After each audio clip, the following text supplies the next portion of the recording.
મહત્વના સમાચાર પ્રાપ્ત થઈ રહ્યા છે। ઉત્તર ગુજરાતમાં મેઘરાજાની ધમાકેદાર બેટિંગ। બનાસકાંઠા અને સાબરકાંઠામાં મોડી રાતથી જ વરસાદ શરૂ થયો છે। બનાસકાંઠામાં પાલનપુર, ધાનેરા, વડગામ, દાંતા, દાંતીવાડા સહિતના વિસ્તારોમાં વરસાદ વરસ્યો અને વરસાદ શરૂ થવાની સાથે પાણી ભરાવાની પણ શરૂઆત થઈ।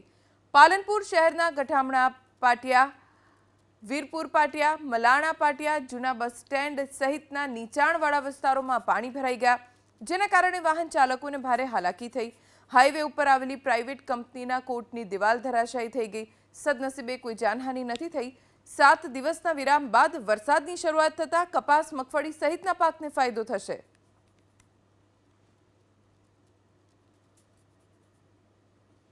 પાલનપુરથી દાંતા જતો આ માર્ગ છે એ અનેક વાર વરસાદ પડવાથી અહીંયા 3 થી 4 ફૂટ પાણી ભરાતા હોય છે। આ મુખ્ય માર્ગ છે, અંબાજી જતો માર્ગ છે। અહીંયા લોકો સવારથી સાંજ સુધી હજારો વાહનનો અવર જવરો રહે છે। અહીંયા નાની ગાડીઓ છે, બાઇક છે, નાની મોટરસાયકલો છે, એ પાણીની અંદર બંધ પડી જાય છે। 4 થી 5 ફૂટ પાણી ભરાયું છે। વાહન ચાલકોને ભારે મુશ્કેલી સામનો કરવો પડી રહ્યો છે। અત્યારે તમે જોઈ શકો કે ગાડીના જે ટાયર છે એ પૂરા પાણીની અંદર પસાર થઈને આવી રહ્યા છે। અંબાજી જતો આ મુખ્ય માર્ગ છે, તેને લઈને રોજ દરરોજ વરસાદ પડે કે જ્યારે પણ વરસાદ પડે ત્યારે વાહન ચાલકોને ભારે મુશ્કેલીનો સામનો કરવો પડી રહ્યો છે।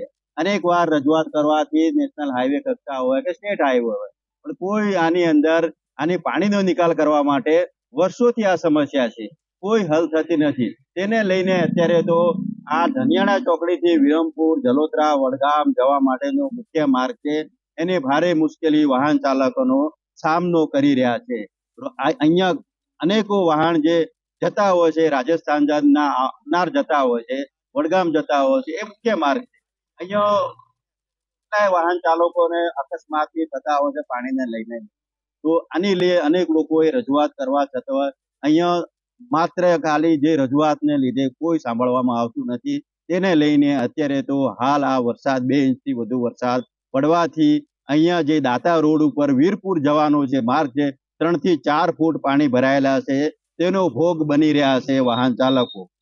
અનેક વાર રજૂઆત કરવા છતાં અહીંયા કોઈ હલ થતો નથી। તાત્કાલિક આ પાણીનો નિકાલ થાય તેવી લોકો અત્યારે માંગ કરી રહ્યા છે। રતન સાગિયા, ABP અસ્મિતા, બનાસકાંઠા।